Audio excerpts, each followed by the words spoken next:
This conference will now be recorded.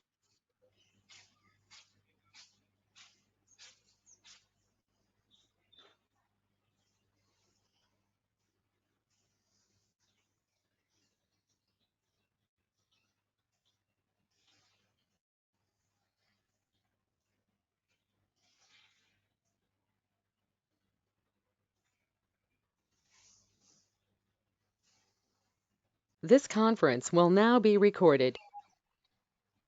Okay, तो हमने life cycle manager कल check कर लिया था एंड डिस्क हो गया है। ठीक है, तो EC2 के जो मेजर पॉइंट्स हैं वो सारे कंप्लीट हो गए कल तक। कोई क्वेश्चंस है इसमें, कोई चैलेंज है तो मुझे बताओ। ठीक है, लिनक्स सर्वर हो गया, कैसे लॉन्च कर सकते, basic Linux command, website hosting कर सकते हो, वॉल्यूम साइज इंक्रीज कर सकते हो, बैकअप कैसे लेना है पता है,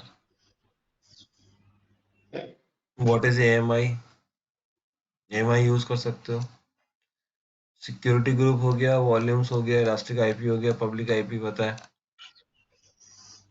फ्री टायर अकाउंट बना के एक सर्वर लॉन्च किया।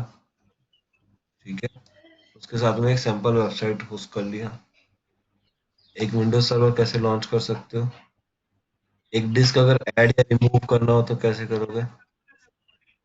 ठीक है, और बैकअप कैसे लोगे यूजिंग लाइफ साइकिल मैनेजर। ठीक है, इस पॉइंट में कहीं कोई चैलेंज है तो मुझको बताओ, otherwise with the new top. Prashant, जैसे आपने बताया था कि जो ये बैकअप है, ये मतलब एक तरह से इंक्रीमेंटल है हमारा। इंक्रीमेंटल है बिल्कुल। तो मान लीजिए कि फर्स्ट टाइम हम लेते हैं तो वो एक तरह से फुल बैकअप लेता है, एंड मान लीजिए अगर डेली होता है तो फर्स्ट टाइम ऑनवर्ड जो है वो इंक्रीमेंटल होगा। इंक्रीमेंटल होगा, करेक्ट।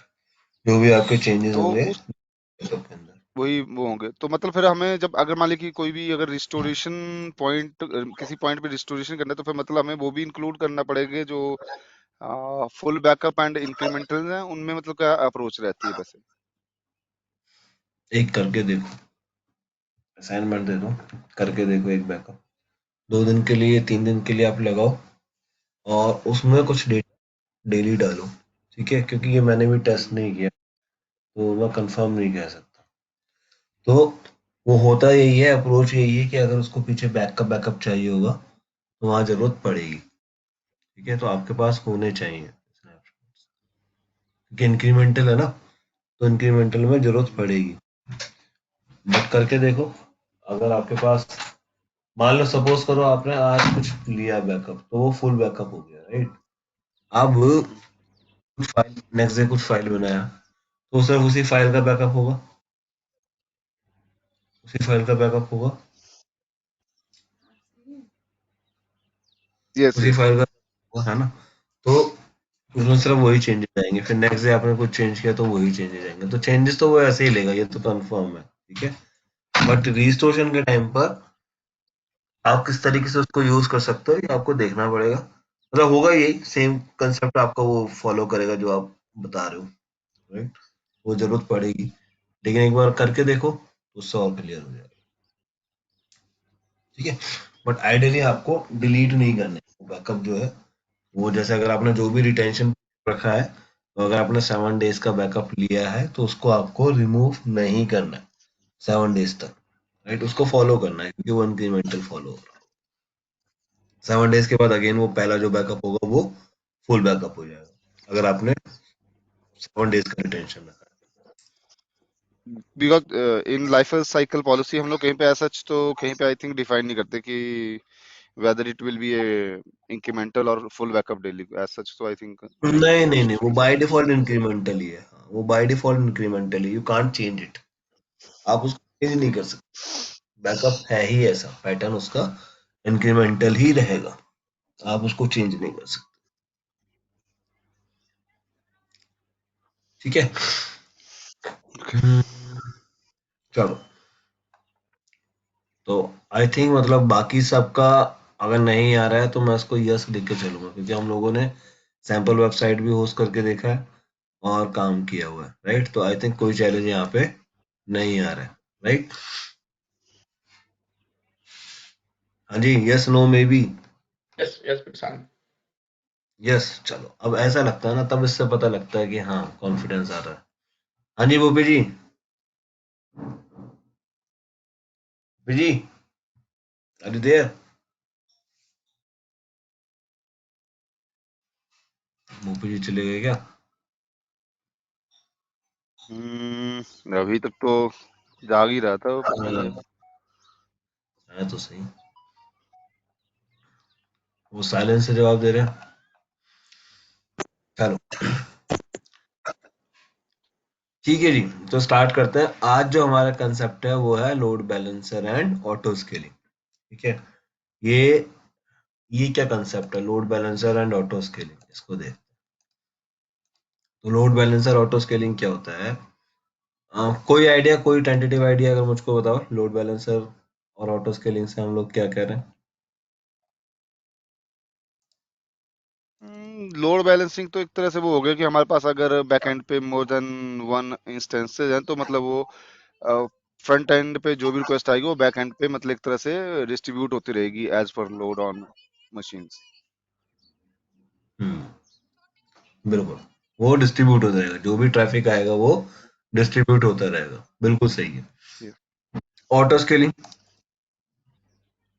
ऑटो स्केलिंग का मेन मतलब जो वर्डिंग से पता है, ऑटो स्केलिंग का मेन पर्पज ये है कि एज एंड व्हेन रिक्वायर्ड आपको मान ली किसी एक पर्टिकुलर परसेंटेज का लोड आपके या कुछ जो आपका क्राइटेरिया उसके अकॉर्डिंगली अगर आपकी मशीन्स पे बेसिकली अगर लोड बढ़ गया है तो मतलब वो अकॉर्डिंगली आपकी न्यू मशीन्स वो ऐड अप करता जाएगा। वो तो लोड बैलेंसर नहीं हुआ सर। यहाँ पे क्या कह रहे हैं कि अगर आपका मशीन्स मान लो लोड इंक्रीज हुआ तो आपका नया मशीन्स ऐड हो जाएगा। एक्स्ट्रा इंस्टेंस ऐड हो जाएंगे, हाँ। तो वो लोड हाँ, नया बैलेंसर, मशीन तो वो सर्वर, लोड बैलेंसर सर्वर को चेंज करता है जिसपे ऐड करता है। Auto scaling, auto scaling, auto scaling जो है इस केस में क्या कर रहा है, ऑटो स्केलिंग जो है, एक मिनट देना मुझे बस, ये क्या है?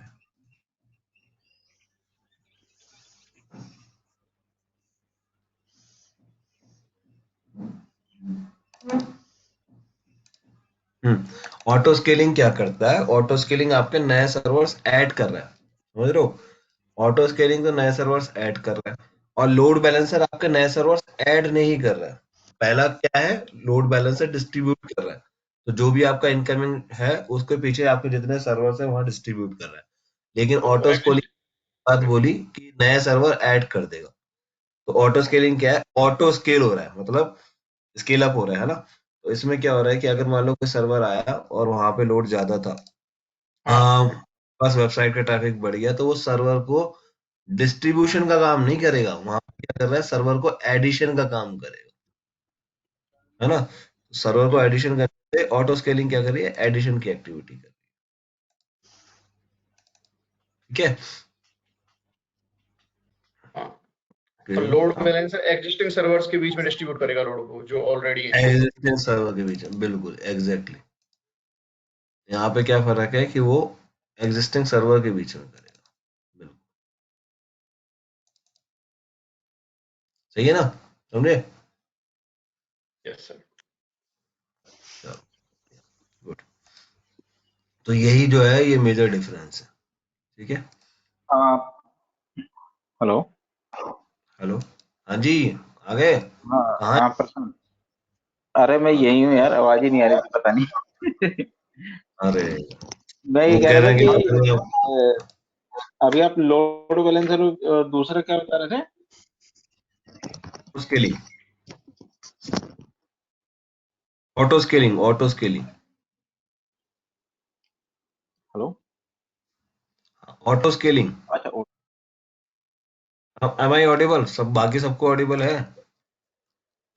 Yes yes yes yes. Bhupi एक बार नहीं तो जस्ट ट्राई टू रिकनेक्ट।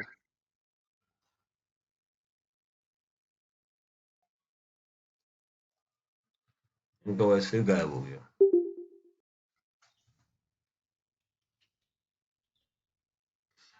ठीक है जी। तो समझे कि मतलब इसमें जो है लोड बैलेंसिंग ऑटो स्केलिंग, आप मेजर डिफरेंस समझ गए, तो मतलब आई थिंक मेरा आधा से ज्यादा काम हो गया। और इसको हम क्या करते हैं,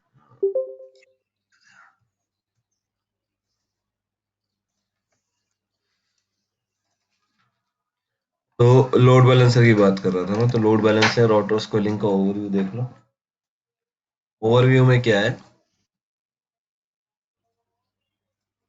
ओवरव्यू में क्या है यहाँ पर,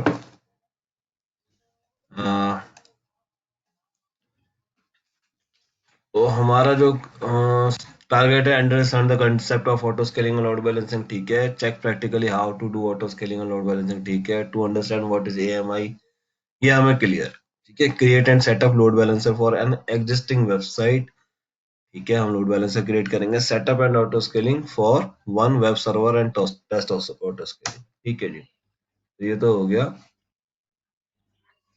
क्या है अब इसके बाद आ जाओ, एक्चुअली इसमें क्या हो रहा है।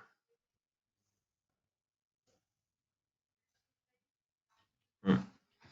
तो लोड बैलेंसर क्या करता है, distribute the web traffic to the available server, whatever servers जो अवेलेबल है उसमें वो डिस्ट्रीब्यूट कर देगा। It automatically detects which server is active and which one is down. मतलब अगर मान लो कोई सर्वर आपके पीछे, आपने बैकएंड में 4 सर्वर्स लगाए हुए हैं, ठीक है। तो पहली बात तो ये कि लॉजिक क्या है, जरूरत क्या है, इसकी जरूरत ही क्या है लोड बैलेंसर की। मुझे, मेरा तो काम फर्स्ट क्लास चल रहा है, तो जरूरत क्या है, जरूरत इसकी इसके लिए है कि अगर आपने यहाँ पर आपकी एक वेबसाइट चल रही है, ठीक है। तो आपकी वेबसाइट में मान लेता हूँ www.sonupee.com चल रही, ठीक है जी। अब आपकी एक वेबसाइट है www.sonu.com, ठीक है। और अब ये ऑब्वियसली एक वेब सर्वर पे, ये एक वेब सर्वर पे चलेगी, ठीक है। तो मेरी एक वेबसाइट है, ये वेबसाइट एक वेब सर्वर है, उस पर चल रही है, राइट। अब लोग क्या करेंगे, लोगों का जो यूजर्स का जो रिएक्शन होगा वो क्या करेंगे, यहाँ पे कुछ यूजर्स होंगे, ठीक है। यहाँ पे कुछ यूजर्स होंगे, वो यूजर्स क्या करेंगे, इसको कनेक्ट करेंगे, क्लियर है, यस, ठीक है। इस पे जो रिक्वेस्ट आएगी वो कौन सी रिक्वेस्ट आएगी, sound.com, HTTP, है ना। देखो ये एकदम चीजें क्लियर होना चाहिए, HTTP रिक्वेस्ट आएगी यहाँ से, ठीक है। या फिर कौन सी आ सकती है, HTTPS रिक्वेस्ट आ सकती है। अब यहाँ से यूजर ने रिक्वेस्ट किया www.sonu.com और ये रिस्पॉन्ड आ गया यहाँ पर, और यहाँ पे यूजर्स को कुछ कंटेंट विजिबल हो जाएगा, कोई दिक्कत नहीं है। अब यहाँ पे सर्वर कितने हैं, एक सर्वर है, राइट। इसका एक आईपी है, इसका आईपी है कुछ भी हो सकता है, ठीक है। मान लो ये आईपी, ठीक है। तो ये इसका एक आईपी है, राइट। अब इस सिनेरियो में यहाँ पे कोई इशू नहीं है, लेकिन दिक्कत सिर्फ इतनी है कि अगर ये सर्वर बंद हो गया, ठीक है, अगर ये आपका सर्वर बंद हो गया, तो आपकी वेबसाइट रिस्पॉन्स करेगी या नहीं करेगी, नहीं करेगी। नहीं करेगी, क्योंकि एक ही वेब सर्वर था ऑब्वियसली, है ना। तो कोई इसमें क्यों क्यों रिस्पॉन्स करेगी वो, राइट। हम यहाँ पे क्या करते हैं, एक कंसेप्ट आया जिसको उन्होंने बोला, अगेन सेम चीज था, लेकिन इन्होंने क्या बोला, यूजर्स आपके यही थे, ठीक है। इसको लाइन थोड़ा सा पतली कर देते हैं। ये यूजर्स थे और सर्वर इन्होंने एक की जगह रख दिए 3, ठीक है। अभी अभी पहले क्या होता था, यही होता था कि पहले एक सर्वर था, फिजिकल सर्वर होता था, जब एनवायरनमेंट रहता था, वर्चुअल नहीं था। तो क्या होता था, एक सर्वर था, एक सर्वर की कॉस्टिंग इतनी है, अगर 2 रखेंगे तो 2 की कॉस्टिंग ज्यादा हो जाएगी। तो वो क्या करते थे, एक अंदाजा लगा लेते थे कि भाई मेरा एक सर्वर पे चल जाएगा, और अगर उनके पास एक्सपेंस ज्यादा है तो ज्यादा से ज्यादा 2 सर्वर रख लेते थे, ठीक। अब होता क्या था कि कई बार उनका ट्रैफिक ज्यादा हो गया, और वो ट्रैफिक ज्यादा हो गया तो लोड इंक्रीज हो गया। अब उनके पास पहला सर्वर था, उसके बाद पहला सर्वर फुल हो गया, फिर दूसरा सर्वर भी फुल हो गया, अब काम ठप हो गया, ठीक है। तो ये होता था क्यों, क्योंकि उनका भी एक लॉजिक था, भाई फिजिकल सर्वर की कॉस्टिंग है और मैं अननेसेसरली क्यों उसको यूज करूं, जो मुझे उसकी जरूरत नहीं है। लोड हमेशा तो ज्यादा होता नहीं था, ठीक है। अभी यहाँ पे क्या हो रहा था, यहाँ पे भी वेबसाइट चल रही थी, यहाँ पे भी वेबसाइट चल रही थी, ठीक है। abc.com या flipkart.com, कोई भी वेबसाइट चल रही थी, यहाँ पे भी ये वेबसाइट चल रही थी, लेकिन उन्होंने क्या किया, इन्होंने इसको मल्टीपल सर्वर पे रख दिया, ठीक।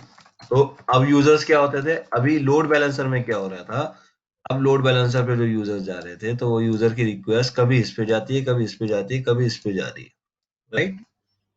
और मान लो तो इन्होंने क्या किया, उसके बीच में एक जो कंसेप्ट लिया है, मल्टीपल सर्वर लिया है, और मल्टीपल सर्वर के लिए इन्होंने एक लोड बैलेंसर लगा दिया। मल्टीपल सर्वर के लिए इन्होंने एक लोड बैलेंसर लगा दिया, ठीक है। उस लोड बैलेंसर का ये एडवांटेज हुआ कि यहाँ पे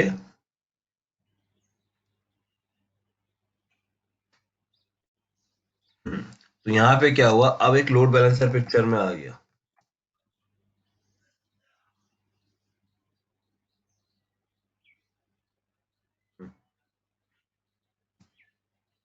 ठीक है। यहाँ पे एक लोड बैलेंसर पिक्चर में आ गया, तो अगर ये डायरेक्ट abc.com लिखते तो रिक्वेस्ट यहीं पर ही जाती, राइट, क्योंकि abc.com जिसको पॉइंट आउट कर रहा है। तो इस चीज को ओवरकम करने के लिए कंसेप्ट आया लोड बैलेंसर, ये पहले भी था। तो इसमें क्या किया, एक लोड बैलेंस, अब जो रिक्वेस्ट आने लगी वो रिक्वेस्ट किस पे आने लगी, लोड बैलेंसर पे आने लगी। तो अब जो रिक्वेस्ट आती थी यूजर की, वो ऐसे आती थी, पहले यहाँ जाएगी और फिर यहाँ चली जाएगी, ठीक है। तो लोड बैलेंसर डिसाइड करेगा कि कहाँ रिक्वेस्ट जाएगी। अब जो रिक्वेस्ट आएगी वो किस सर्वर पे मुझे भेजनी है, ठीक है, कौन सा सर्वर फ्री है। तो जो डिसाइडिंग फैक्टर हो गया वो कौन हो गया, लोड बैलेंसर हो गया, ठीक है। लोड बैलेंसर के आने से ये फायदा हो गया कि भाई अब रिक्वेस्ट आई तो मेरे पास 3 सर्वर है यहाँ पे, वो 3 पे लोड डिस्ट्रीब्यूट हो गया। तो इससे क्या हुआ, ये प्रॉब्लम थोड़ा सॉर्ट आउट हो गया, इससे प्रॉब्लम थोड़ा सॉर्ट आउट हो गया, अवेलेबिलिटी बढ़ गई। लोड बैलेंसर से डायरेक्ट मुझे क्या फायदा हुआ, मेरी अवेलेबिलिटी बढ़ गई, ठीक है। मेरी परफॉर्मेंस भी इंक्रीज हो गई, क्योंकि अभी जो मेरा सर्वर का लोड, अगर सपोज करो एक ही सर्वर होता तो यहाँ पे सर्वर का लोड होता 100%, राइट। अभी मेरे पास 3 सर्वर थे, तो 3 सर्वर पे लोड होना में से चेंज हो गया 33%, 33.3% सम एक सर्वर पर, राइट। जब एक सर्वर पे लोड कम होगा तो ऑब्वियसली उसकी परफॉर्मेंस इंक्रीज हो जाएगी, ठीक है। लेकिन इसका एक दिक्कत क्या हुआ, डीमेरिट क्या हुआ, इसमें कॉस्टिंग बढ़ गई। मैं 3 सर्वर की कॉस्टिंग पे कर रहा हूँ, अगर ये फिजिकल सर्वर होते थे तो यहाँ पे ये इशू आता था। और कई बार क्या होता था कि ये थोड़ा कैलकुलेशन मिस कैलकुलेशन हो जाता था, क्योंकि हमेशा तो लोड ज्यादा रहता नहीं है। तो उस केस में ये दिक्कत आता था कि कभी कभी हम अननेसेसरली उसको यूज कर रहे थे। तो इस चीज को भी ओवरकम करने के लिए जब वर्चुअल सर्वर्स आए या क्लाउड आया, तो क्लाउड में एक फैक्टर आ गया जिसको बोलते हैं ऑटो स्केलिंग। ऑटो स्केलिंग पे आ जाते हैं। तो लोड बैलेंसर क्या करता है, लोड बैलेंसर डिपेंड करता है क्या क्या फैक्टर्स हैं, बट बाय डिफॉल्ट नॉर्मली ये राउंड रॉबिन को यूज करता है, ठीक है। And basically it helps to perform the website response better due to load distribution among multiple servers. तो एक हाई अवेलेबिलिटी प्रोवाइड करता है एंड परफॉर्मेंस इंक्रीज करता है। Auto scaling is a mechanism where you can set up one image of a server, and if there is some heavy traffic come to your servers, you can add the additional server based on your defined image and set up criteria, add or remove servers, ठीक है। तो यहाँ पे एक बड़ा interesting concept आया जिसको बोलते हैं ऑटो स्केलिंग, और ऑटो स्केलिंग ने काफी हेल्प करी मनी सेव करने में, ठीक है। तो इसको देखते हैं कैसे किया, इसको मैं नोट्स में डाल देता हूँ।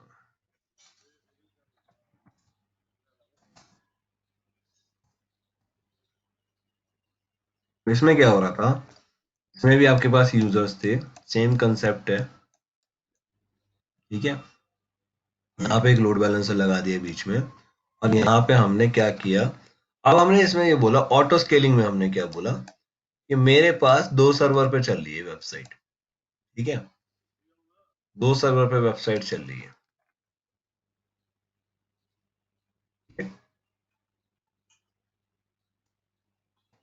अभी जो मेरी कॉस्टिंग आई एक्चुअली 2 सर्वर की कॉस्टिंग आई। अब यूजर्स आते थे तो यूजर्स ने यहाँ पर रिक्वेस्ट डालना शुरू किया, वो लोड बैलेंसर पे गई, लोड बैलेंसर से यहाँ फॉरवर्ड हुई, ठीक है।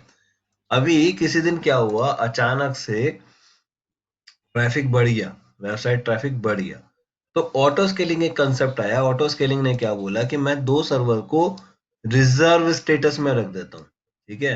यानी इसका स्टेटस तो ऑन है सर्वर्स का, ये स्टार्टेड है, ठीक है, तो कह दूं ये स्टार्टेड है, ठीक है, ये भी स्टार्टेड है, ठीक है।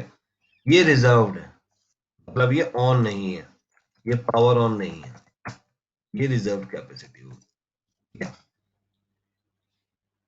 तो इससे क्या हुआ फायदा, इसको मैं फिल कर, ठीक है जी। और ये मेरा जो सर्वर था, ये मेरा सर्वर चल रहा था, ये मेरा प्रोडक्शन, ठीक है। अब इससे क्या हुआ फायदा कि अभी तक तो ये 2 पे लोड जा रहा था, लेकिन इसने कहा भाई लोड इंक्रीज हो गया, मैंने एक कंडीशन लगा दी। कंडीशन नॉर्मली क्या रहता है, सीपीयू यूटिलाइजेशन की कंडीशन लगाते हैं कि भाई अगर सीपीयू यूटिलाइजेशन, क्योंकि अगर लोड बढ़ेगा तो सीपीयू यूटिलाइजेशन भी बढ़ेगा, राइट। आप चाहो तो और भी पैरामीटर पे लगा सकते हो, नेटवर्क पे लगा सकते हो, या कितनी रिक्वेस्ट आ गई उस पर लगा सकते हो। बट एक नॉर्मली क्राइटेरिया है कि अगर सर्वर का लोड इंक्रीज हो रहा है, यानी नॉर्मली एक सीपीयू यूटिलाइजेशन इंक्रीज होता है, तो हमने एक कंडीशन लगा दी, भाई अगर 80% सीपीयू यूटिलाइजेशन हो रहा है तो एक काम करो, एक नया सर्वर ऐड कर दो, नया सर्वर जो मैंने रिजर्व में रखा हुआ था उसको स्टार्ट कर दो। तो उस केस में क्या होगा, ये रिजर्व वाला सर्वर स्टार्ट हो जाएगा और यहाँ पे भी ये वेबसाइट चलना चालू हो जाएगी, सॉरी, यहाँ पे भी ये वेबसाइट चलना चालू हो जाएगी, ठीक है। अब मेरे पास प्रोडक्शन में कितने हो गए, अब मेरे पास प्रोडक्शन में हो गए 3 सर्वर, ठीक है जी। इसका इमीडिएटली क्या फायदा हुआ, अब जब तो मेरे सर्वर पे लोड मान लो 100% यहाँ पे हो गया था, तो अब कुछ कुछ लोड दोनों का यहाँ पर चला गया, राइट। उसे अगर 90% लोड हो रहा था तो वो अभी 60% लोड रह गया दोनों सर्वर पे, क्योंकि तीसरे सर्वर पे भी डिस्ट्रीब्यूट हो गया, तो उसने 30% अपना दे दिया, 30% यहाँ दे दिया, बराबर बराबर 60% हो गया। तो ऐसे करके लोड डिस्ट्रीब्यूट हो जाता है और auto scaling automatically take care कर लेती है कि भाई ये। तो इसमें क्या फायदा हुआ कि अब आपको 3 सर्वर आपके चल रहे हैं, अब आप पेइंग कॉस्ट जो पे कर रहे हो वो 3 सर्वर की पे कर रहे हो, राइट। बट उसके बाद ऑटोमेटिकली जैसे ही लोड कम हुआ, ठीक है, अभी क्या हुआ, वो पीक टाइम था, पीक टाइम आने के बाद लोड ऑटोमेटिकली कम हो गया। अब यहाँ पे जो सर्वर का यूटिलाइजेशन 100% चल रहा था, ठीक है, पहले जो रिक्वेस्ट 100% चल रही थी उसमें क्या हुआ, ट्रैफिक हो गया कम, ठीक है, और वो रिड्यूस हो गया 50% पे, ठीक है। अब क्या हो रहा है, अब यहाँ पे जो लोड आ रहा है एक्चुअली इस सर्वर पे वो कितना आ गया, पहले 100 था तो 33 हुआ, राइट। अभी 50% हो गया, तो ये करीब करीब 20%, बल्कि और उससे भी कम ही हो गया, राइट, लोड कम हो गया। यहाँ पे क्या हुआ, 20% लोड हो गया, ठीक है।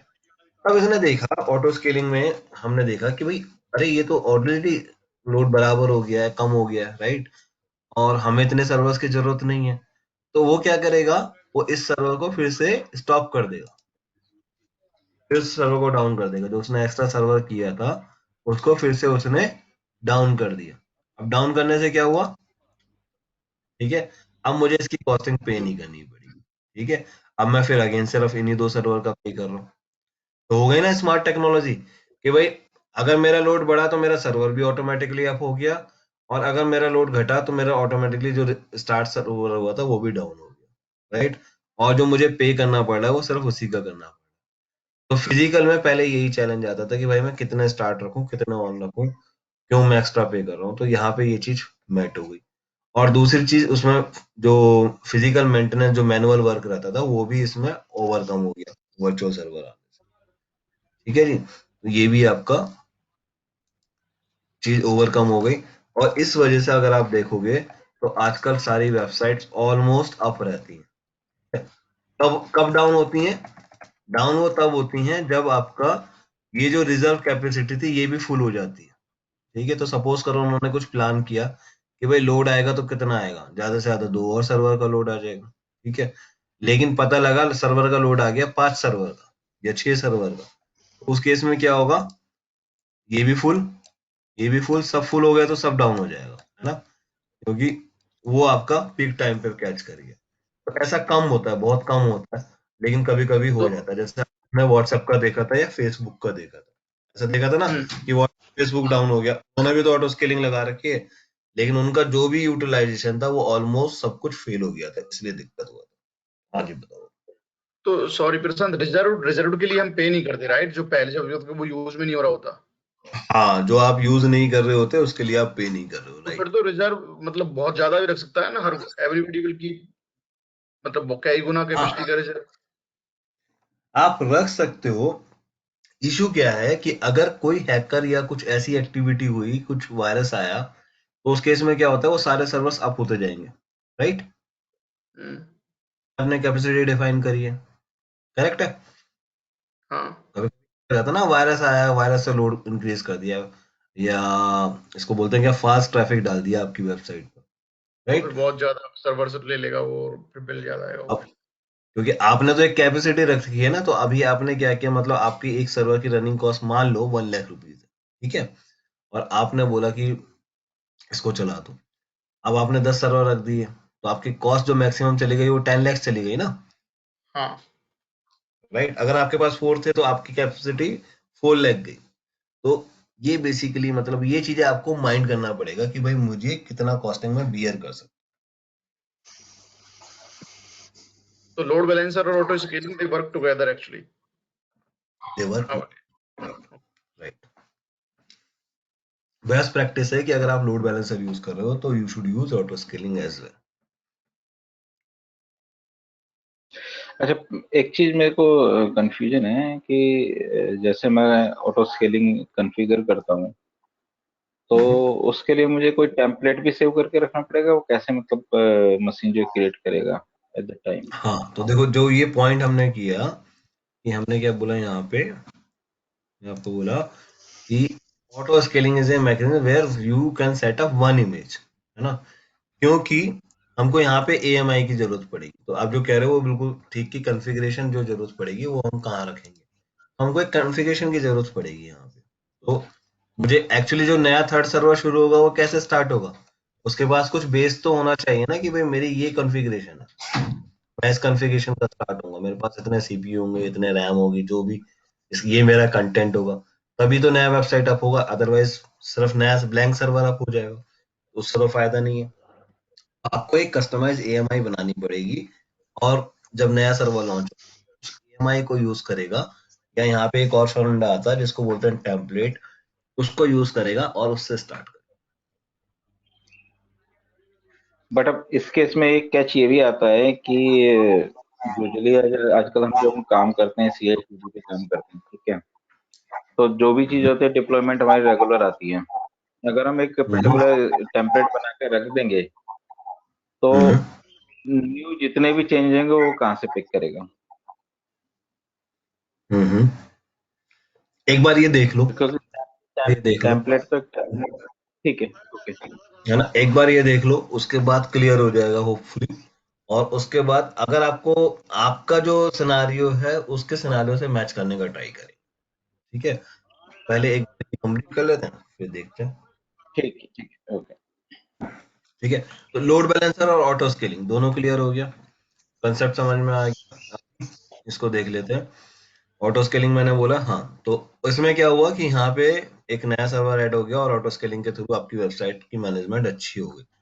Then again this says lot of hardware maintenance. तो यहाँ पे क्या हो गया, आपको हार्डवेयर मेंटेनेंस मैनुअली तो आप नहीं कर रहे हो, because it is all physical servers. तो यहाँ पे आपकी जो जितनी भी हार्डवेयर मेंटेनेंस थी वो बच रही है। Configuration changes you don't need, one time what you have set up वो आपका एग्जिस्ट कर जाएगा, ठीक है। And downtime which used to be in traditional data centres. तो पहले ये जो हमारे पास फिजिकल डेटा सेंटर्स होते थे वहां पे हमको काफी ज्यादा स्ट्रगल रहता था, बट अभी आप क्लाउड में तो आप नहीं कर रहे हो, data center is manage by some other company. तो hardware maintenance and all such जितना भी पेन एरिया था वो अभी थर्ड पार्टी कंपनी बियर कर रही है। Here in cloud you can manage the high web traffic on your tips and add and remove server on your request, ठीक है। तो जो मैंने आपको डायग्राम बना के दिखाया था अभी, वो ऑलमोस्ट सेम आपको ये मेट कर जाता है ना। तो ये आपका लोड बैलेंसर है और लोड बैलेंसर के पीछे कुछ बैकएंड में सर्वर रखे, ठीक है। यही आपका लोड बैलेंसर है, लोड बैलेंसर के बैकएंड में सर्वर्स रखे। इसको हाई अवेलेबिलिटी रख सकते हो, तो मतलब ये एक जोन 2A में रख दिया और एक सर्वर हमने 2B में रख दिया। Availability zone is equal to 1 data center. ये एक डेटा सेंटर की मशीन ये दूसरे में होगी, तो इससे क्या फायदा होगा, सपोज करो ये अगर डेटा सेंटर में कुछ प्रॉब्लम भी आ जाता है तो आपका इस डेटा सेंटर से सर्विस चल जाएगी। ठीक है, तो हम मल्टीपल डेटा सेंटर्स में रख सकते हैं जिससे हमारी हाई अवेलेबिलिटी रहती है। देन ऑटो स्केलिंग ग्रुप की बात कर रहे थे, तो मैंने बोला था कि दो आपके हमेशा रनिंग सर्वर हैं, तो जो दो रनिंग है मतलब ये आप डिसाइड करोगे आपको एक चाहिए, दो चाहिए या ज्यादा चाहिए, according to your website criticality, है ना। जैसे अगर IRCTC है तो ऑब्वियसली उसमें ज्यादा चाहिए, राइट। लेकिन अगर मेरी कंपनी की वेबसाइट है तो मैं तो अपनी कंपनी की वेबसाइट को अगर नहीं भी इतना चलेगा तो मुझे चल जाएगा, राइट। तो हर किसी का क्रिटिकल लेवल अलग अलग होता है, राइट। तो उस चीज को आपको मेंटेन करना पड़ता है कि कितनी क्रिटिकलिटी है। तो यहाँ पे डिजायर कंप्यूट कैपेसिटी बोलेंगे जिसको हमेशा चाहिए कि हम हमेशा चाहते हैं ऑन रहे सर्वर, है ना। तो अगर मैं चाहता हूँ मेरे सर्वर हमेशा ऑन रहे तो वो डिजायर कंप्यूट कैपेसिटी हो गई। और जो कैपेसिटी मैं रिजर्व रखता हूँ उसको हम बोलते हैं रिजर्व कैपेसिटी, ठीक है जी। कुल मिला के जो फाइनल सिनारियो बनता है वो कुछ ऐसे बनता है कि आपके पास अलग अलग अवेलेबिलिटी जोन में आप सर्वर्स रखते हो। तो सपोज करो आपने एक रिजर्व सर्वर रख दिया, एक रनिंग सर्वर रख दिया और एक आपने रिजर्व सर्वर रख दिया, ठीक है। आपने यहाँ पे भी एक दूसरे अवेलेबिलिटी जोन के अंदर एक रनिंग सर्वर रख दिया, एक रिजर्व रख दिया, ठीक है। इन सर्वर्स के पीछे बैकएंड में फ्रंट में लोड बैलेंसर रहेगा और वो लोड बैलेंसर आपका लोड बैलेंसर का जो URL है वो अटैच रहेगा किससे, राउट 53 से, ठीक है। जो राउट 53 है, पीछे से नॉइज आ रहा है, अगर कोई बात नहीं कर रहा है, क्वेरी नहीं है तो म्यूट कर सकते हो, ठीक है। तो लोड बैलेंसर किससे कनेक्ट होगा, लोड बैलेंसर कनेक्ट होगा राउट 53 से, क्योंकि जो लोड बैलेंसर का URL है वो भी याद रखना थोड़ा मुश्किल हो जाता है, ठीक है। तो ये हम राउट 53 क्या? राउट 53 एक सर्विस है जिसके थ्रू हम वेबसाइट मैनेजमेंट करते हैं। ओके। आईपी को सर्वर से कनेक्ट करते हैं, कल बताया था आपने। हाँ, तो जो हमारी www.abc.com मैं बोल रहा हूँ वो इस राउट 53 सर्विस पे यूज होगी। तो हम राउट 53 सर्विस आगे करेंगे, पहले हम लोड बैलेंसर का कंसेप्ट समझ जाए। लेकिन abc.com को हम फॉरवर्ड कर देंगे लोड बैलेंसर पे और लोड बैलेंसर से रिक्वेस्ट फॉरवर्ड हो जाएगी आपके सर्वर्स, ठीक है।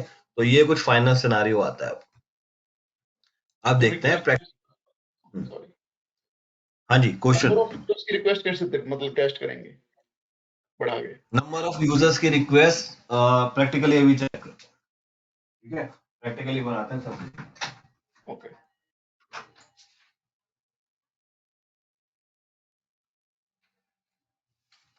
एक मिनट देना मुझे।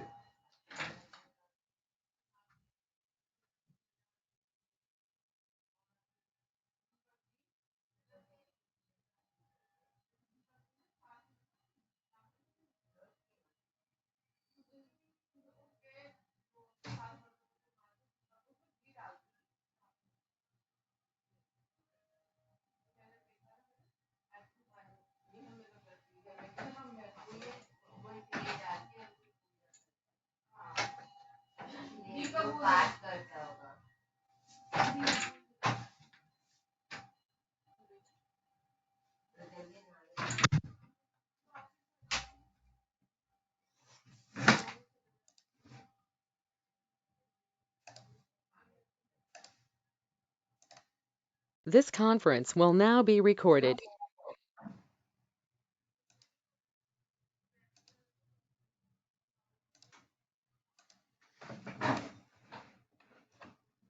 ठीक है जी, तो अब हम देखते हैं प्रैक्टिकली कैसे ये काम करेगा। आज क्या करते हैं, मैं आपको प्रैक्टिकली करके दिखाता हूँ, देन आप प्रैक्टिस करो और उसके बाद एक प्रैक्टिकल सेशन में बीच में रखेंगे। अब देखो लोड बैलेंसर में आई होप आई एम ऑडिबल, है ना। हाँ, यस यस। ठीक है, तो लोड बैलेंसर में भी there are different kind of load balancer. तो आप इसको यूज कर सकते हो। अभी थर्ड आया गेटवे लोड बैलेंसर, सबसे पहले क्लासिक लोड बैलेंसर।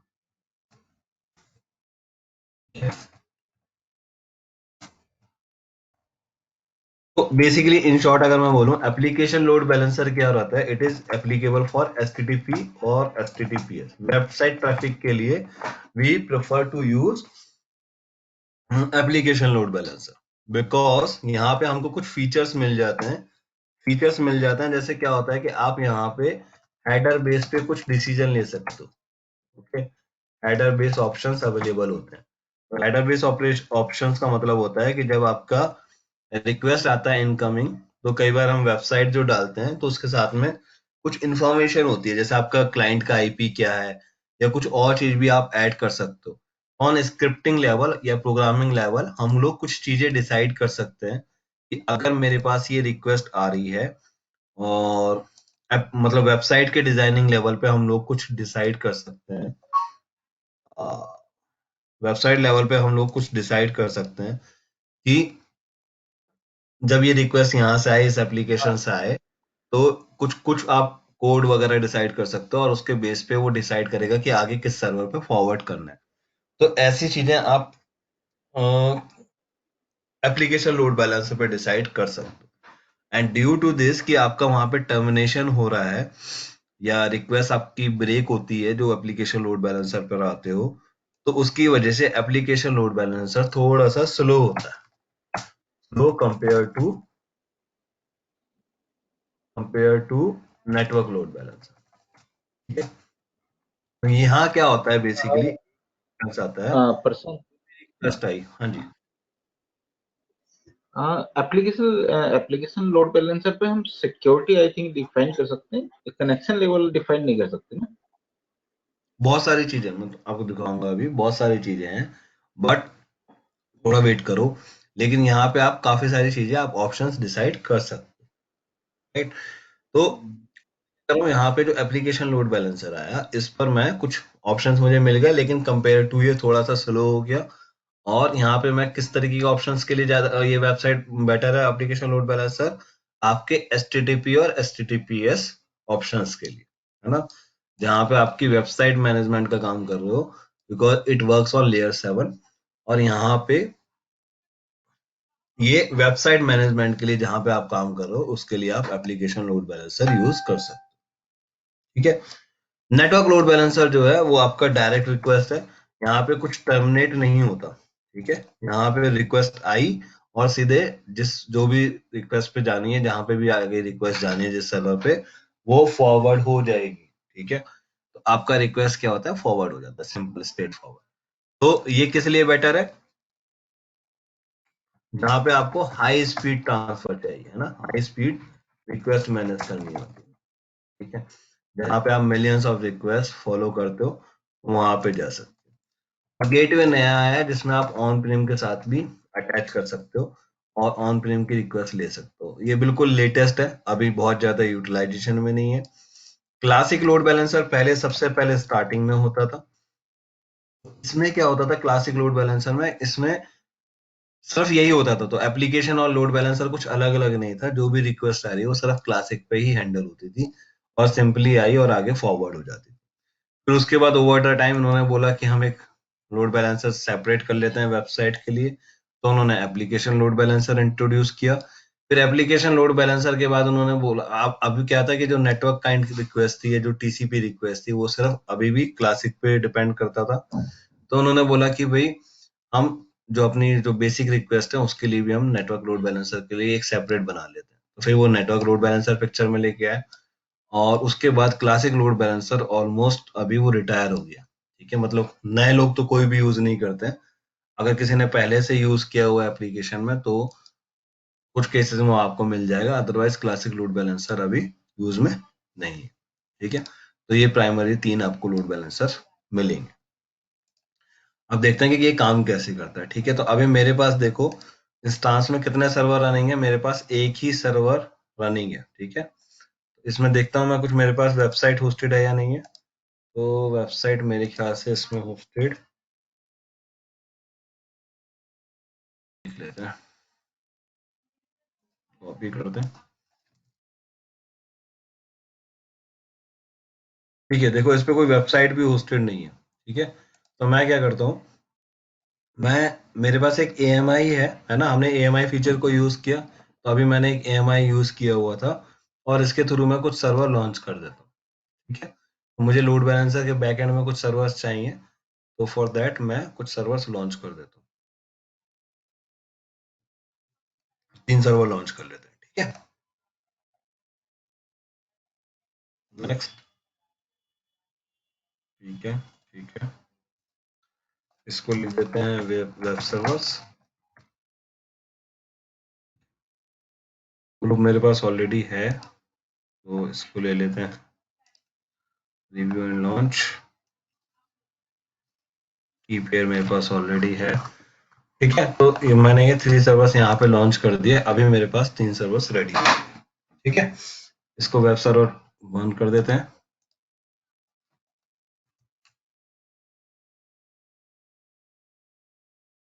ठीक है, इसको वेब सर्वर 2 कर देते हैं।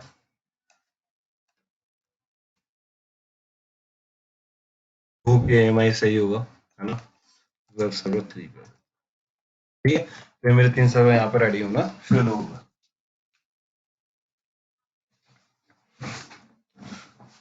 अब EC2 में ही अगर बैकएंड में नीचे डाउन पर आओगे तो आपको लोड बैलेंसर का ऑप्शन मिल जाएगा। लोड बैलेंसर पे क्लिक करना है।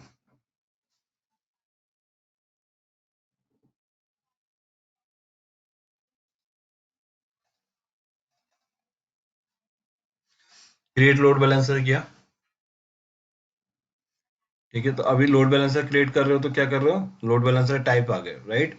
तो एप्लीकेशन लोड बैलेंसर है, नेटवर्क लोड बैलेंसर है और गेटवे लोड बैलेंसर। ठीक है, एप्लीकेशन लोड बैलेंसर क्या कर रहा है, जैसे मैंने बोला आपको HTTP और HTTPS रिक्वेस्ट के लिए, तो choose an application load balancer when you need a flexible feature set of your application with HTTP and HTTPS traffic। flexible options चाहिए, right। कैसे flexible option, जैसे header बेस कुछ काम करना है। ठीक है, operating at the request level, application load balancer provide advanced routing and visibility feature targeted at application architecture including microservices and containers। ठीक है, नेटवर्क लोड बैलेंसर क्या है, network load balancer choose a network load balancer when you need ultra high performance. ठीक है, ultra high performance, TLS offloading at scale, centralized certificate deployment, support for UDP। अगर UDP की request है तो भी हमें नेटवर्क लोड बैलेंसर चाहिए, and static IP address for your application. अगर आपको, क्योंकि हमेशा लोड बैलेंसर जो प्रोवाइड करता है, लोड बैलेंसर क्या प्रोवाइड करता है आपको, लोड बैलेंसर प्रोवाइड करता है आपको एक DNS name. Load balancer will be attached with A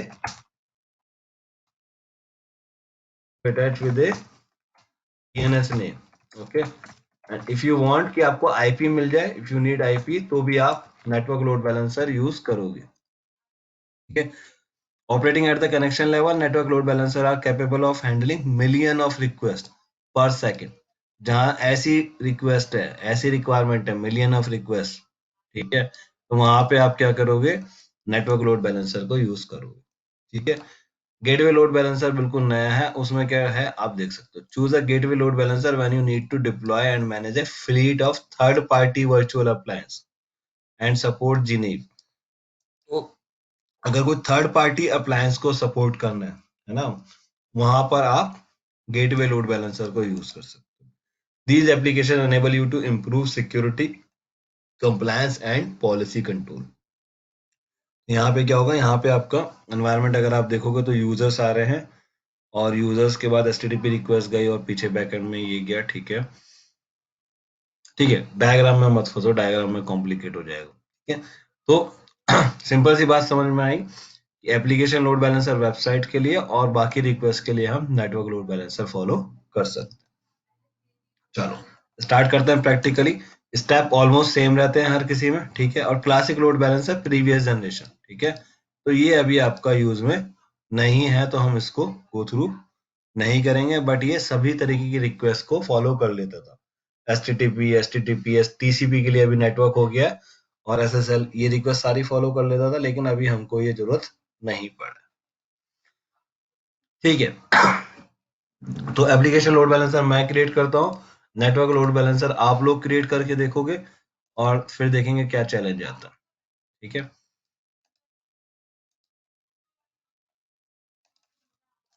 SLB, पहले मैं जो है वेबसाइट चेक कर लूं अपना।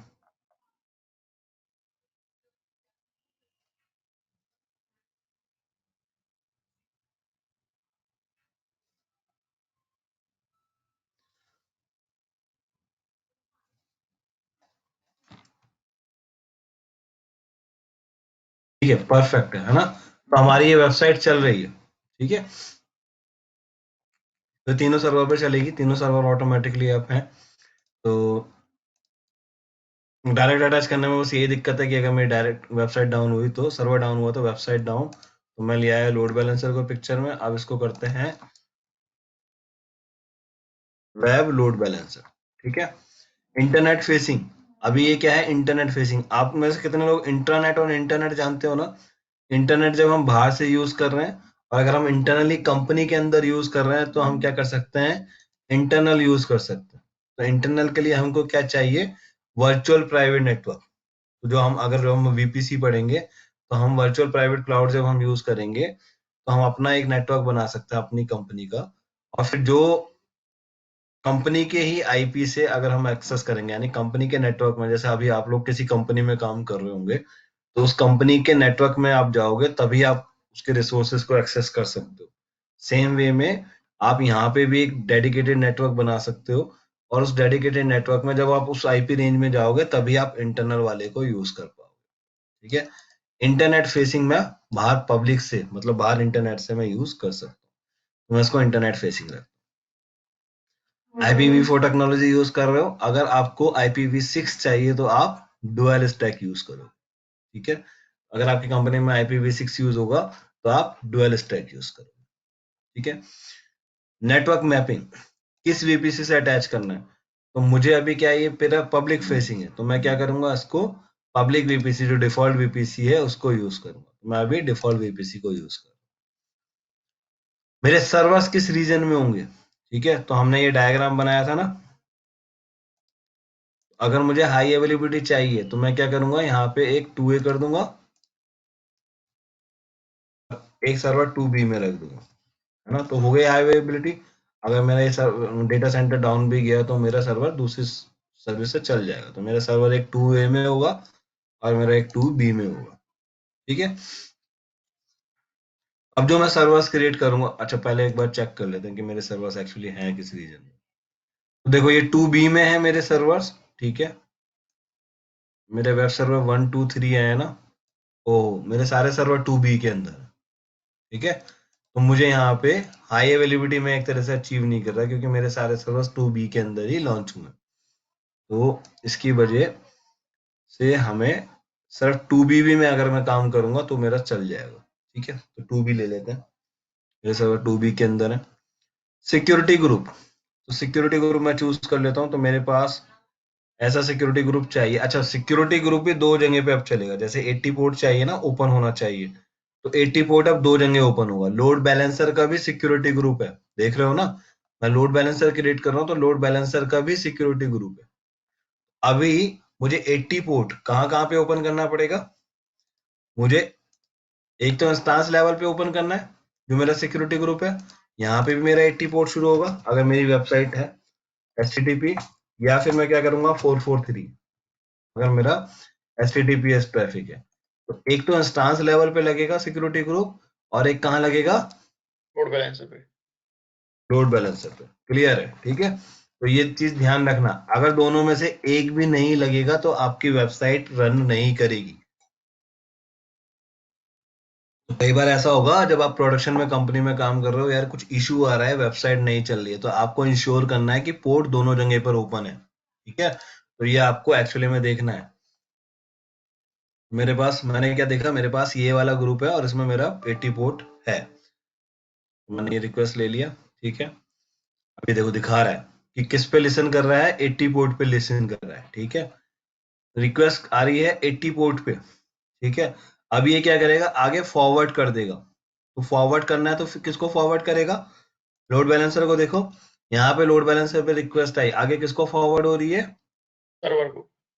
सर्वर्स को। तो जब ये सर्वर्स को फॉरवर्ड होगी तो मेरे पास कुछ होना चाहिए ना आगे। तो मैं यहाँ पे देख रहा हूँ तो मेरे पास कोई भी ऑप्शन नहीं है सर्वर को फॉरवर्ड करने को। तो मुझे क्या करना पड़ता है, यहाँ पे एक टारगेट ग्रुप बनाना पड़ता है। मुझे क्या करना पड़ता है, यहाँ पे एक टारगेट ग्रुप बनाना पड़ता है। तो ये जो टारगेट ग्रुप है, ठीक है, मेरे पास ऑलरेडी 2 टारगेट ग्रुप बने हुए हैं, तो मैं इसको डिलीट कर देता हूँ। ठीक है, तो ये टारगेट ग्रुप इज नथिंग, बस टारगेट ग्रुप के अंदर क्या है कि मैं कितने सर्वर्स रख रहा हूँ। तो मेरा जो ये लोड बैलेंसर फॉरवर्ड करेगा रिक्वेस्ट, ये किसको फॉरवर्ड करेगा, टारगेट ग्रुप को। और इस टारगेट ग्रुप के अंदर मेरे सर्वर्स होंगे जो भी मुझे रखने हैं, क्योंकि मेरे पास तो 1000 सर्वर्स होंगे प्रोडक्शन में। तो मुझे एक टारगेट ग्रुप बनाना होगा, तो मैं क्रिएट टारगेट ग्रुप पे क्लिक कर देता हूँ। ठीक है, मैंने क्रिएट टारगेट ग्रुप पे क्लिक किया, तो यहाँ पे देखो किस पर रिक्वेस्ट फॉरवर्ड करनी है। ठीक है, इंस्टांसेस पे करनी है, जो AWS के सर्वर्स है वहां कर सकते हो। यहाँ पे और भी ऑप्शंस हैं। सपोज करो सिर्फ आप AWS का लोड बैलेंसर ही यूज करना चाहते हो और आप नहीं चाहते कि आपको आप AWS के अंदर सर्वर नहीं बनाना चाहते। ठीक है, आपके पास ऑलरेडी आपकी कंपनी में कुछ फिजिकल सर्वर्स हैं, तो आप चाहो तो उनको भी पॉइंट आउट कर सकते हो। आईपी एड्रेस करोगे तो ये क्या करेगा, ऑन प्रिम रिसोर्स को सपोर्ट कर देगा।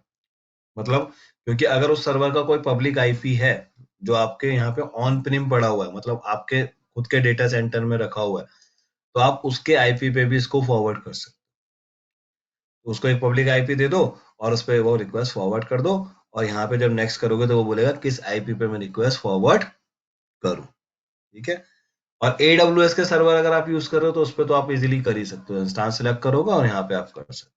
ठीक है, तो मेरे पास अभी AWS के अंदर 3 सर्वर है, मैं उन पे फॉरवर्ड करूंगा।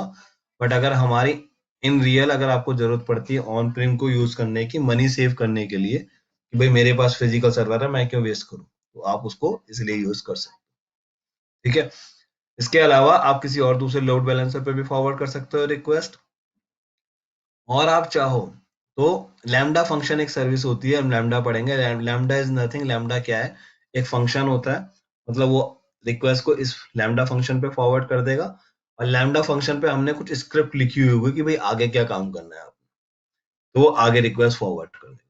तो पहले ये सिर्फ इंस्टांस और आईपी एड्रेस ही होता था। ठीक है, बट अभी उन्होंने 2 नए फीचर ऐड कर दिए हैं, तो ये हमेशा चेंज होता रहता है, इम्प्रूवमेंट, कुछ ना कुछ चेंजेस चलता रहता है, राइट। तो इंटरफेसेस थोड़ा बहुत चेंज होता है, कंसेप्ट समझ लेना, कंसेप्ट सेम रहता है। ठीक है, तो आप इसको फॉलो करो और हम इंस्टांस स्पेस को फॉरवर्ड कर देंगे। ठीक है, और ठीक है, मैंने बोला मैं इंस्टांस पे फॉरवर्ड कर रहा हूँ। और टारगेट ग्रुप नेम क्या है, तो मैं इसको बोल देता हूँ वेब टारगेट ग्रुप। ठीक है, अगर मैं बोलता हूँ क्लाउड लर्निंग तो CL वेब टारगेट ग्रुप। ठीक है, तो मेरा एक cloud learning web target group हो गया जिसके अंदर मेरे सर्वर्स ऐड है।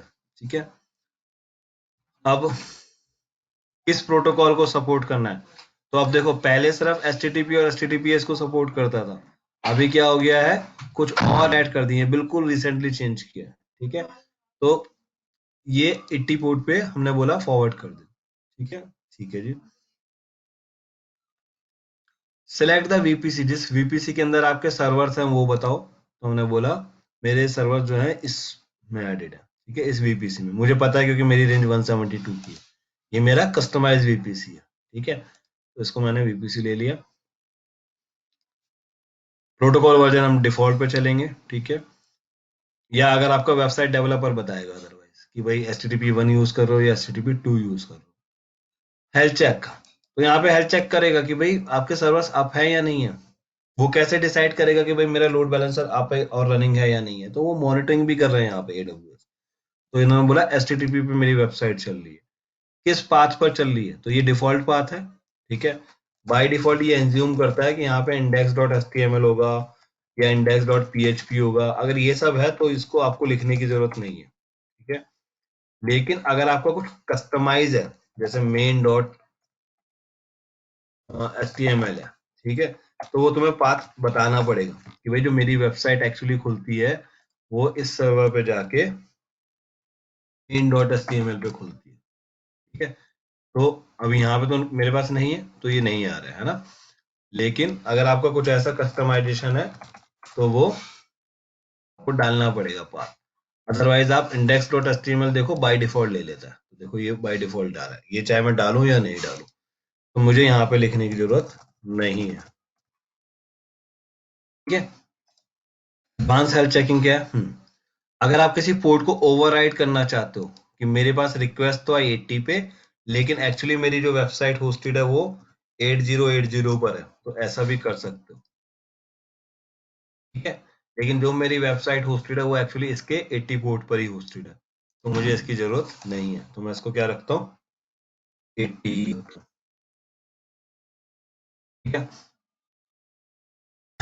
अब ये हेल्दी थ्रेशोल्ड है। हेल्दी थ्रेशोल्ड मतलब वो कितनी बार चेक करेगा कि आपका सर्वर हेल्दी है या नहीं। मान लो आपका सर्वर अनहेल्दी था, आपका लोड बैलेंसर फेल हो गया कभी, तो वो 5 टाइम्स चेक करेगा कि भाई मेरा सर्वर हेल्दी हो। अगर आपका 5 टाइम प्रॉपर रिस्पॉन्स आ गया तभी वो उसको अनहेल्दी से हेल्दी करेगा। ठीक है, अनहेल्दी कब डिक्लेयर करेगा? अगर आपका 2 टाइम्स में, तो इसको ना मैं मिनिमम में रख देता हूँ अभी, ठीक है, ताकि जल्दी से लोड बैलेंसर एक्टिवेट हो जाए। वैल्यू आप देख ही रहे हो 2 to 10 है। ठीक है, अनहेल्दी कब डिक्लेयर करेगा? अगर 2 टाइम्स में उसका रिस्पॉन्स नहीं आ रहा, मतलब उसने वेबसाइट खोली abc.com, रिस्पॉन्स नहीं आया 1, abc.com 2, रिस्पॉन्स हो गया 2, तो 2 टाइम्स अगर उसका रिस्पॉन्स नहीं आया तो बोलेगा भाई आपका जो लोड बैलेंसर है वो अनहेल्दी हो गया। ठीक है, टाइम आउट पीरियड कितना है? टाइम आउट मतलब कितने सेकंड में आपकी वेबसाइट का रिस्पॉन्स आ जाना चाहिए। तो अगर मेरी वेबसाइट का रिस्पॉन्स 5 सेकंड के अंदर आ रहा है तो दैट मीन्स वो उसको हेल्दी ट्रीट करेगा कि हाँ ये विद इन टाइम मेरी वेबसाइट चल रही है, परफॉर्मेंस ओके है। और कितने टाइम बाद ट्राई करेगा? एवरी 5 सेकंड पे ट्राई करेगा, या बाय डिफॉल्ट है इसका 30। ठीक है, यानी एवरी हाफ मिनट ये चेक करेगा। अच्छा, अभी मैंने वेबसाइट खोली, रिस्पॉन्स आ गया, ठीक है, फिर दोबारा 30 सेकंड पे जाएगा। अच्छा, वेबसाइट चल रही है, हाँ ठीक है, एवरी 30 सेकंड ये चेक करता है। मैंने इसको मिनिमम 5 कर दिया कि भाई एवरी 5 सेकंड पे मेरे रिस्पॉन्स चेक करते रहो, मेरी वेबसाइट बहुत क्रिटिकल है। ठीक है, क्लियर हो गया? मैं इंस्टांसेस को कवर कर रहा हूँ, और इंस्टांसेस में मैंने टारगेट ग्रुप नेम डाल दिया, पोर्ट मेरा 80 है, कुछ इसमें सोचना नहीं है। ठीक है, हेल्थ चेक में डिफॉल्ट चल रहा हूँ, उसमें कोई चेंज करने की जरूरत नहीं है। ठीक है, मैंने थोड़ा सा कम कर दिया ताकि मेरा लोड बैलेंसर जल्दी एक्टिवेट हो जाए। कुछ लोड बैलेंसर को अगर कुछ टैग देना चाहते हो तो वो भी दे सकते हो। तो उसने बोला यहाँ पे कुछ इशू है,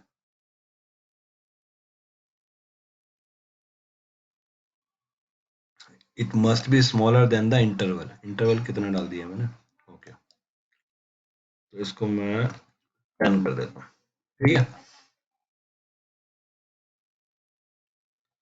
अब देखो मेरा टारगेट ग्रुप रेडी हो रहा था। टारगेट ग्रुप के अंदर मेरे पास कितने अभी सर्वर अवेलेबल हैं?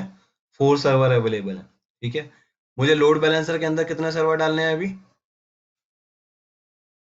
आई कैन डिसाइड, है ना, लेकिन मैं 1 2 3 डाल देता हूँ अभी। ठीक है, अगर मैं 2 डालना चाहूँ तो 2 भी डाल सकता हूँ, और अगर मैं चारों ऐड कर दूंगा तो क्या होगा? मैं अपने लिए दिक्कत करूंगा, क्योंकि इस पे तो मेरी वेबसाइट चल ही नहीं रही है। ठीक है, तो रिक्वेस्ट आएगी 1 पे आएगी, फिर दूसरी आई सेकंड पे आएगी, थर्ड आएगी थर्ड पे आएगी, फोर्थ आएगी इस पर आएगी, इस पे तो कुछ वेबसाइट होस्टेड ही नहीं है, तो वो रिक्वेस्ट क्या होगी? फेल हो जाएगी। ठीक है, तो मुझे ये भी इंश्योर करना है कि मैं एक्चुअली वेब सर्वर ही हूँ मेरे जो बैकएंड में चल रहे हैं। तो मैंने क्या किया, मैंने ये तीनों वेब सर्वर चूज कर लिए और इसको मैंने रजिस्टर करना है, तो मैंने बोला इंक्लूड एज पेंडिंग बिलो। ठीक है, अभी तीनों सर्वर एडिड हो गए, देखो तीनों सर्वर एडिड हो गए। ठीक है जी, अब मेरे ये तीनों सर्वर चल गए, क्रिएट टारगेट ग्रुप कर दिया, बढ़िया हो गया। अभी मेरा लोड बैलेंसर रेडी होना शुरू हो गया, टारगेट ग्रुप रेडी हो गया यहाँ पे। ठीक है, तो अब देखते हैं यहाँ पे कुछ आता है क्या। मेरा एक नया टारगेट ग्रुप आ गया, तो मैंने बोला अगर कोई HTTP रिक्वेस्ट आती है तो इसको किसको फॉरवर्ड कर दो? इस टारगेट ग्रुप पे फॉरवर्ड कर दो। इसके साथ अगर आप और कुछ लिसनर लगाना चाहते हो तो वो भी लगा सकते हो, जैसे ये 80 के लिए होगा। अब आप चाहते हो HTTPS रिक्वेस्ट आए HTTPS रिक्वेस्ट मैं किस पे फॉरवर्ड करना चाहता हूँ।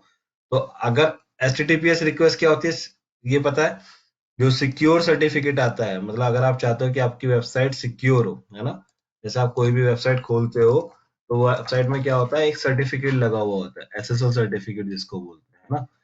उससे क्या होता है, आपकी वेबसाइट रहती है सिक्योर। ठीक है, तो देखो ये सर्टिफिकेट लगा हुआ है, लॉक लगा हुआ है, तो यानी सर्टिफिकेट है। तो ये सर्टिफिकेट आपको मिलता है थर्ड पार्टी कंपनी से। बहुत सारी कंपनियां थी, जैसे वेरिजोन है और गोडैडी है, ये सब कंपनियां SSL सर्टिफिकेट प्रोवाइड करती हैं। इस सर्टिफिकेट का एक कॉस्ट लेती है। इसमें क्या होता है, इंक्रिप्शन सेटअप होता है कि इंक्रिप्शन लेवल कितना होगा। तो उस इंक्रिप्शन लेवल के अकॉर्डिंगली अगर आप लगाना चाहते हो तो आप एक सर्टिफिकेट खरीद सकते हो और उस सर्टिफिकेट को लगा सकते हो अपनी वेबसाइट के साथ, है ना। तो ये एक स्टेप रहता है। इसके थ्रू आपका जो भी डेटा, मैंने आपकी वेबसाइट खोली yahoo.com, तो मेरी जो भी इंफॉर्मेशन जा रही है क्लाइंट की, जब भी मैं रिक्वेस्ट रेज करता हूँ तो मेरी कुछ इंफॉर्मेशन जाती है, तो वो क्या जा रही है, वो इस SSL सर्टिफिकेट के थ्रू जा रही है। और ये क्या है, ये एक इनक्रिप्टेड की से लॉक है, तो यानी मेरा डेटा सेफ है। अदरवाइज क्या होता है, ऑन द मिडल वे मेरा डेटा मेरा डेटा क्या हो सकता है, क्या बोलते हैं उसको, मेरा डेटा कॉम्प्रोमाइज हो सकता है। ठीक है, तो अगर हमारा SSL इंक्रिप्शन लगा हुआ है तो हमें फायदा है। अगर आप चाहो तो किसी थर्ड पार्टी कंपनी से ले सकते हो, उसकी कुछ कॉस्ट लेके वो SSL सर्टिफिकेट लगा देंगे। अभी क्या करोगे, अगर मैं HTTPS कर दूंगा तो नेक्स्ट जब मैं करूंगा तो मेरे पास वो सर्टिफिकेट बोलेगा कि भाई आप अपना सर्टिफिकेट यहाँ पे लगा दो। मेरे पास सर्टिफिकेट नहीं है तो हम लोग HTTP ट्रैफिक को लेके चलते हैं। अदरवाइज आपको सिर्फ एक सर्टिफिकेट ऐड करना है, दैट्स इट। तो अभी देखो मेरा लोड बैलेंसर रेडी हो गया। तो लोड बैलेंसर में मैंने क्या किया, एक नेम दिया, इंटरनेट फेसिंग है, IPv4 है, कुछ भी चेंज नहीं है अभी तक। ठीक है, अपना VPC चूज किया। मेरे सर्वर्स किसके अंदर है, मेरे सर्वर 2B के अंदर है। ठीक है, सिक्योरिटी ग्रुप मैंने देखा कि 80 पोर्ट मेरा ओपन होना चाहिए क्योंकि मेरी रिक्वेस्ट 80 वाली आएगी, HTTP रिक्वेस्ट है। लिसनर मेरा कौन सा है, 80 है। टैक्स दिया और मैंने लोड बैलेंसर क्रिएट कर। ठीक है, अभी मेरा लोड बैलेंसर क्या हो रहा है, प्रोविजनिंग है। यहाँ पे क्या स्टेटस है, प्रोविजनिंग। ठीक है, तो यहाँ पे मेरा डेटा क्या हो रहा है, यहाँ पे डेटा मेरा लोड बैलेंसर रेडी हो रहा है। प्रोविजनिंग मीन्स अंडर प्रिपरेशन और सेटअप। ठीक है, और एक्टिव हो जाएगा तो क्या होगा, मेरा लोड बैलेंसर एक्टिव हो गया। ठीक है, load balancer has one thing which is called DNS name which will be used to open your website. ठीक है, तो इस लोड बैलेंसर का क्या मिला है, इस लोड बैलेंसर के साथ मुझे मिला है एक DNS नेम। अगर मैं इसकी डिटेल चेक करता हूं तो देखो, हर रिसोर्स का नॉर्मली एक ARN होता है, एक ये यूनिक नेम है। ठीक है, तो जब हम कभी कोडिंग में यूज करते हैं या प्रोग्रामिंग में यूज करते हैं तो हमें चाहिए होता है ARN। ठीक है, और अगर हम CLI में भी हमको ARN की जरूरत पड़ती है।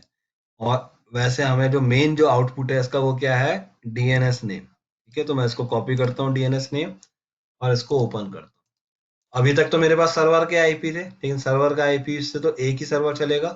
लेकिन अगर मैं DNS नेम चला रहा हूँ तो अभी मेरे पास रिक्वेस्ट जो जाएगी वो 4 सर्वर पे जाएगी। ठीक है, अब देखो किस पे जा रही है ये, अभी मेरा ये एक्टिव हो गया एक्चुअली, अदरवाइज मैं दिखाता तो ये फेल हो जाती। ठीक है, मेरी ये रिक्वेस्ट फेल हो जाती, लेकिन अब मेरा क्या है, DNS जो है वो एक्टिवेट हो गया। ठीक है, तो मेरा सर्वर चल रहा है। अब जितनी बार मैं रिफ्रेश कर रहा हूँ तो ये एक्चुअली अलग अलग सर्वर पे मूव कर रही है रिक्वेस्ट। मेरी रिक्वेस्ट क्या हो रही है, अलग अलग सर्वर पर जा रही है। ठीक है, लेकिन जा तो नहीं रही, ये तो सब एक ही आउटपुट आ रहा है। तो क्या मेरी रिक्वेस्ट अलग अलग सर्वर पर जा रही है, नहीं जा रही है? How can we check? Question है ना। IP तो रुक जाओ, एक काम करते हैं, ये वेब सर्वर 1 था हमारा। ठीक है, तो मैं इसको कनेक्ट कर लेता हूँ। I hope I should be able to connect.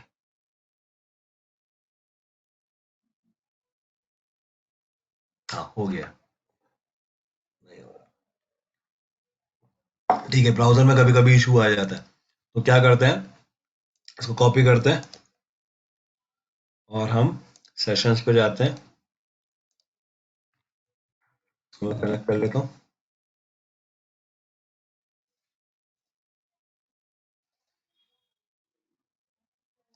ठीक है, अभी जल्दी रैप अप करते हैं, ये एक बार कनेक्ट हो जाए तो ये लोड बैलेंसर का कंसेप्ट आज अच्छे से समझ लो। मेरी जो वेबसाइट थी वो कहाँ पे थी, where www.html, राइट, इसी बात पर है ना।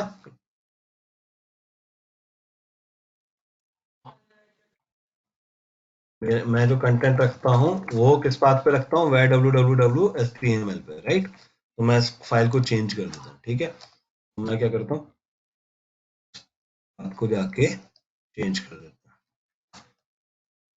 मैंने क्या किया, welcome to our first web server. ठीक है, ये तो ठीक है, इसमें कोई इशू नहीं है, तो हमने सेव कर दिया। ओके, ठीक है, तो इसकी तो मुझे जरूरत ही नहीं है, तो इसको मैंने फर्स्ट ही रहने दिया। ठीक है, अभी सेकंड सर्वर चेक करते हैं, सेकंड सर्वर क्या है, ये सेकंड है।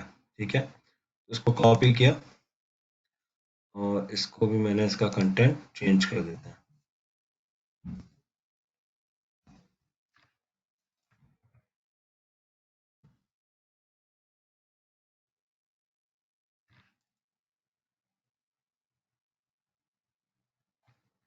ठीक है, vi मेरी फाइल कहाँ पे है, where/www, और इसको पहले sudo लगा देते हैं, है ना, क्योंकि मुझे एडमिन एक्सेस नहीं थी। html, मेरी फाइल का नाम क्या है, index.html। ठीक है, ये मेरा क्या है, सेकंड सर्वर था, तो इसको मैं चेंज कर देता हूँ, welcome to our second web server. चलिए, इसको सेव कर दिया,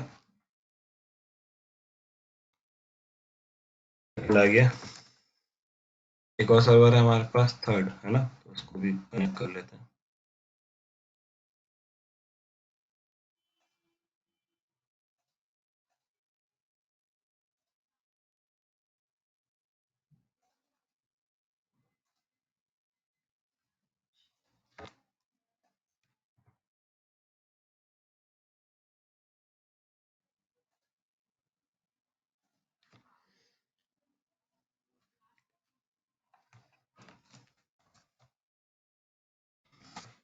sudo vi www index, ये मेरा सर्वर है थर्ड, मैं इसको चेंज कर देता हूँ, थर्ड वेब सर्वर। ठीक है, ओके कर देता हूँ।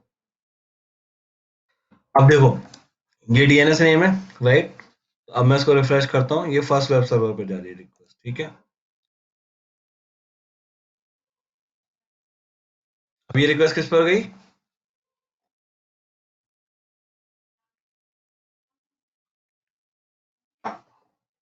हेलो, हाँ प्रशांत। हाँ, तो ये रिक्वेस्ट किस पे गई, थर्ड सर्वर पे गई, देख रहे हो। ठीक है, हाँ जब मैंने रिफ्रेश किया तो आपकी बात थर्ड पे गई, अभी दोबारा किया तो किस पर गई, सेकंड पर जा रही है। ठीक है, फर्स्ट पर गई, रिफ्रेश कर रहा हूँ, देखो हर बार चेंज हो रही है, ट्रैफिक डिस्ट्रीब्यूट हो रहा है। ठीक है, तो ये कंटेंट मैंने क्यों चेंज किया, कंटेंट मैंने जस्ट आपको प्रूव करने के लिए चेंज किया कि रिक्वेस्ट एक्चुअली हमारी अलग अलग सर्वर पर रोम कर रही है ना। अदरवाइज जो कंटेंट रहता है वो सेम ही रहता है, कभी वेबसाइट का कंटेंट आप देखते हो चेंज थोड़ा होता है, इस सर्वर पर जाएगा इस पे जाएगा, तो कंटेंट सेम रखेंगे, लेकिन just to prove the point और टू अंडरस्टैंड द कंसेप्ट हमने क्या किया, कंटेंट चेंज कर दिया, और अभी देखो हमारी वेबसाइट क्या कर रही है, रोमिंग कर रही है ना, कभी किसी पे जाएगी कभी किसी पे जाएगी। तो इस तरीके से क्या हो रहा है, तीनों सर्वर पे डिस्ट्रीब्यूट हो गया ट्रैफिक, अब मेरा एक ही सर्वर पे नहीं है 100% ट्रैफिक, है ना, तीनों सर्वर पे डिस्ट्रीब्यूट हो गया। हाँ जी, हाँ बिल्कुल। समझ में आया, क्वेश्चन। एक्चुअली ये तो एक मतलब तो ठीक है, हमने चेक कर लिया, बट बेसिकली हम स्टेटस चेक नहीं करेंगे ना। अगर हम लोड बैलेंसिंग और मॉनिटरिंग भी चेक करें तो हम वहाँ पे कनेक्शन भी चेक कर सकते हैं ना। तो वो कहाँ पे, यहाँ पे इसमें ऑप्शन है AWS के लोड बैलेंसिंग में मतलब आप क्या चेक करना चाहते हो? कनेक्शन पर सर्वर। कनेक्शन पर सर्वर। देखो, कनेक्शन पर सर्वर के लिए क्या कर सकते हो आप? लोड बैलेंसर पे जाओगे, यहाँ पे मॉनिटरिंग ऑप्शन है ना? तो मॉनिटरिंग में जाके आप मॉनिटरिंग कर सकते हो कि कितनी आपके पास रिक्वेस्ट आ रही है, आपके पास कितनी रिक्वेस्ट आ रही है। ठीक है, तो मेरे पास अभी जो काउंट आ जाएगा। अराउंड है ना, काउंट मिल जाएगा। आप और भी चेक कर सकते हो कि आपका रिस्पांस का कितने टाइम में रिस्पांस आपके पास से जा रहा है, कितने आपका टोटल लोड पड़ रहा है, और कितने 500 है। इसमें पर इंस्टांस नहीं दिखाएगा कि पर इंस्टांस कितने कनेक्शन क्रिएट हुए। इंस्टांस पे पर भी होता है ना। इंस्टांस मैं कह नहीं सकता, पर इंस्टांस मेरे ख्याल से यहाँ पर होगा इसमें, but I am not sure कि है या नहीं है। होना चाहिए।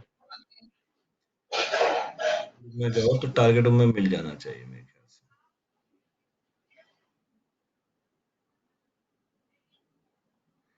CLL, हाँ ये रही पर इंस्टांस पे है। देखो, पर इंस्टांस पे अभी अगर इस टारगेट ग्रुप पर जा रहे हो तो आपके पास आ रही है, टारगेट ग्रुप का तो रिस्पॉन्स मिल जाएगा। इस टारगेट ग्रुप पर कितनी आ रही है, ठीक है। लेकिन अगर इस टारगेट ग्रुप में पर इंस्टांस पर जाना चाहो तो मेरे ख्याल से तो ऑप्शन नहीं दिख रहा है।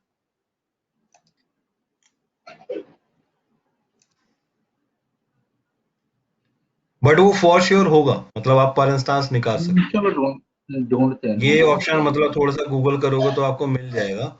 इसमें पर हाँ, इंस्टांस होना आप चाहिए। निकाल सकते हो। हाँ, डेफिनेटली होगा। मतलब ये ऑप्शन तो आप डिटेल में निकाल सकते हो। आप लोड बैलेंसर की सेटिंग्स चेक करोगे। अभी क्या होता है, करेगा ना, ये टारगेट ग्रुप पे कर सकता है, ठीक है।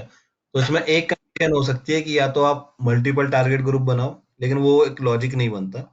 तो इसमें कुछ ना कुछ ऑप्शंस होगा, ठीक है।